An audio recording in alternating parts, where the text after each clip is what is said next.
How to destroy Bullet Barnacles in Genshin Impact. Hi everyone, in this following video, I'll be showing you the ways to destroy Bullet Barnacles in Genshin Impact. In order to destroy your Bullet Barnacle in Genshin Impact, you'll have to follow those steps. First thing, to destroy the Bullet Barnacles, the player must retaliate against the Barnacles' attack using the Underwater Crab's skills. Here's what people must do in detail. First thing, you need to find an armored crab in the vicinity that travelers can borrow skills from. These Fontamare are bluish and rather transparent compared to normal armored crab. Then stand a few steps away from the Bullet Barnacles. Hold the attack button while aiming at the barnacle, then wait until the Bullet Barnacle bullets hit the character. Then you can release the attack button after the bullet hits to retaliate against the attack and destroy the Bullet Barnacles and Genshin Impact.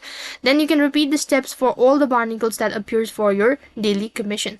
So for the comparison, the normal hold hit only has a normal crosshair, while the retaliation hit has a circle around the crosshair. So that's basically how you can destroy Bullet Barnacle in Genshin Impact. That is all for this video. I hope the video was helpful.